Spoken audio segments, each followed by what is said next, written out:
बिस्मिल्लाहिर्रहमानिर्रहीम। अस्सलाम वालेकुम friends, welcome to my new blog. कैसे हैं आप सब? उम्मीद करती हूँ जी आप सब बिल्कुल ठीक होंगे, खुश होंगे, बहुत मज़े में होंगे।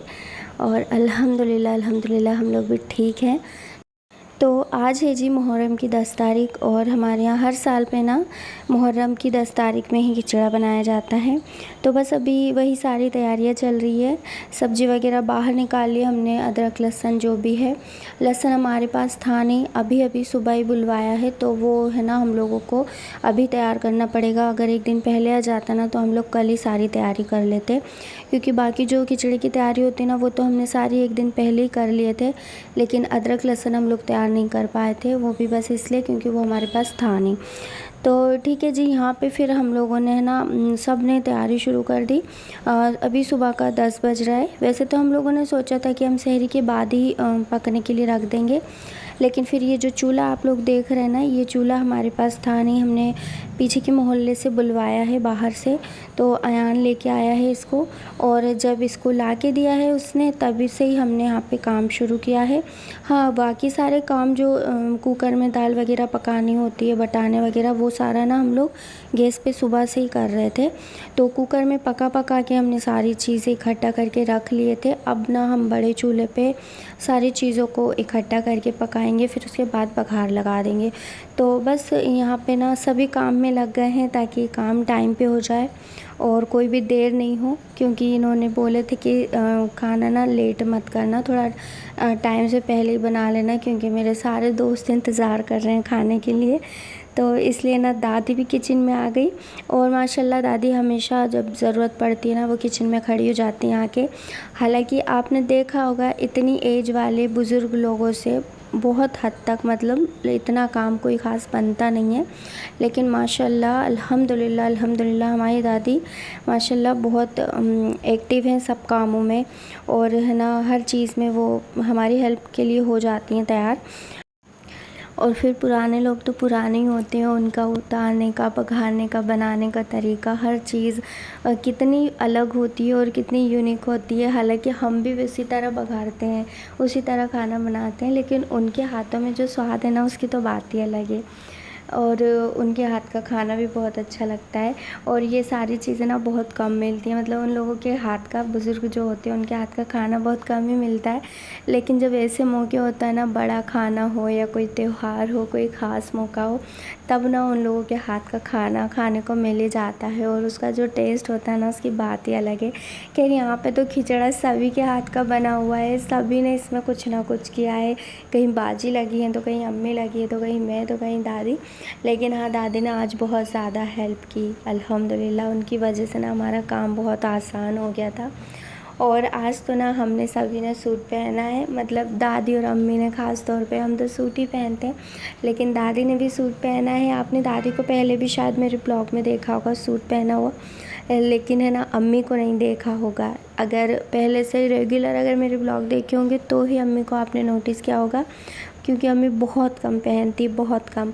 तो आज अम्मी ने सूट पहना है और अम्मी माशाल्लाह बहुत अच्छी लग रही हैं।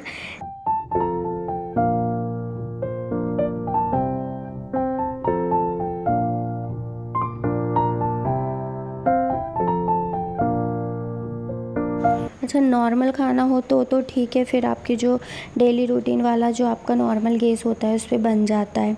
और नॉर्मल खिचड़ा भी बनाना हो ना आपको, जैसे घर वालों के लिए, तो भी आपका हो जाता है। लेकिन अगर ज़्यादा क्वांटिटी में बनाना हो ना, जिस तरीके से अभी हम बना रहे हैं 15-17 किलो का, तो फिर उसमें ना बहुत दिक्कत हो जाती है। और ये तो मैं अंदाज़े से बोल रही हूँ कि 15-17 किलो का, बाकी एग्जैक्ट मुझे पता नहीं है कि ये कितना बन रहा है। बाकी है ना इतना बनाना हो ना तो फिर वो ये जो बड़े चूल्हे होते हैं ना वही सही रहते हैं, उसमें ना फिर आसान हो जाता है आपका काम जो होता है ना, वो टाइम पे हो जाता है, क्योंकि उसमें ज़्यादा हीट होती है। अब गैस पे तो बहुत परेशान होना पड़ता है, इतनी हीट हो नहीं पाती है, और फिर दूसरे भी काम होते हैं, तो वो गैस एक ही फ्री मिलता है, दूसरा फ्री नहीं मिलता है अक्सर, तो इसलिए दिक्कत होती है। हमने पहले भी हमने 1-2 बार ऐसे ही किया था। हमने खिचड़ा बनाना था और ज़्यादा बनाना था तो हमने गैस पे ही बनाना शुरू किया। हमने क्या सोचा जल्दी बनाना शुरू करेंगे ना तो इस पे बन जाएगा, लेकिन ऐसा बिल्कुल नहीं हुआ। हम लोगों को बहुत देर हो गई, तकरीबन 3-4 बज गए। तब से हम लोगों ने कान पकड़ लिया कि जब भी खाना ज़्यादा बनाना होगा ना, ख़ास तौर पे खिचड़ा, तो हम लोग ये वाला चूल्हा ही इस्तेमाल करेंगे।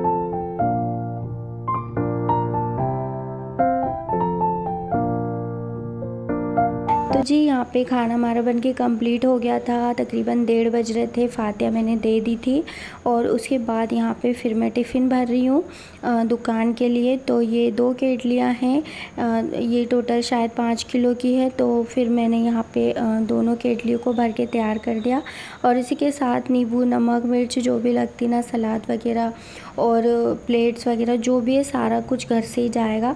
तो इनके दोस्त सारे ना दुकान पे ही हैं, वो वहीं पे खाएंगे, घर पे कोई नहीं आएगा क्योंकि कुछ कॉमेडियन हैं, कुछ गैर मुस्लिम हैं, तो उन लोगों को ना थोड़ी हिचकिचाहट होती है। तो जिसको भी हिचकिचाहट होती है उसको हिचकिचाने की ज़रूरत नहीं है, कोई मसला नहीं है। दुकान पे खाएं, आराम से खाएं, जहाँ खाना है वहाँ खाएं, हमने तो खिलाने से मतलब है। तो बस अभी इनका फ़ोन आया था और इनको बड़ा ताज्जुब लगा कि अरे 1:30 बजे ही बन गया खाना, आज कंप्लीट हो गया। क्योंकि हमेशा हम लोगों को 2:30-3 बज जाती थी, तो फिर इसलिए हमने बोला कि हाँ हाँ बन गया है। तो फिर अभी बस नबीन आया था, मैं उसी को खाना दे रही थी रख के यहाँ पे।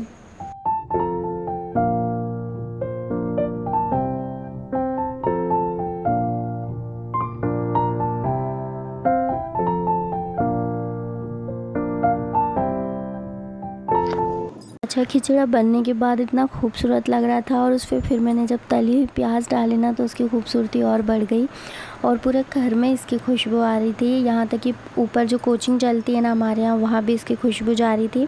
और वो सर बात कर रहे थे कि इनके यहाँ ना कोई, नीचे वालों के यहाँ कोई अच्छी सी खुशबूदार चीज़ बन रही है जो बहुत टेस्टी है। और हम लोगों को इसलिए पता चल गई उनकी ये बात क्योंकि हमने बचपन में जो ये खिचड़ा पहुँचाए थे ना, वहाँ के सर ने हमको बताया कि ऊपर जो सर हैं वो तुम्हारे खाने की बहुत तारीफ़ कर रहे हैं और उनको पता नहीं है कि आज क्या बनता है।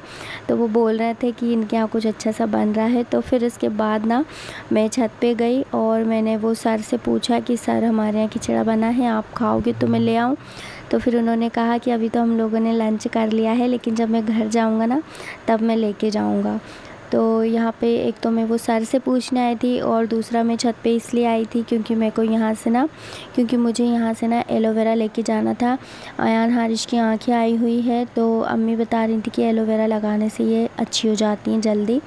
तो मैं यहाँ पे एलोवेरा लेने आई थी और मेरे पीछे पीछे ना हारिश भी आ गया, उसको मैं नीचे नज़र नहीं आई। हालांकि मुझे यहाँ पे ज़्यादा टाइम नहीं हुआ, बस 10 ही मिनट हुए थे, तो भी वो मुझे नहीं देखा ना नीचे, तो वो सीधा ऊपर आ गया।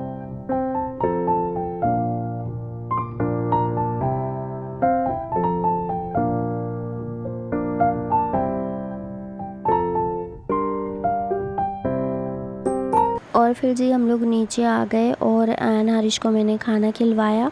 अयान को तो मैंने खिचड़ा दे दिया था, लेकिन हारिश खिचड़ा नहीं खाता, तो उसके लिए फिर मैंने इडली बनाई थी। खाना वगैरह खाया और उसके बाद फिर अयान हारिश की बारी हो गई तवरुक बांटने की। तो हमेशा अयान ही जाता है, लेकिन इस बार हारिश जिद करने लगा कि आप हमेशा भाई को ही बोलते हो, मुझसे कोई काम नहीं करवाते।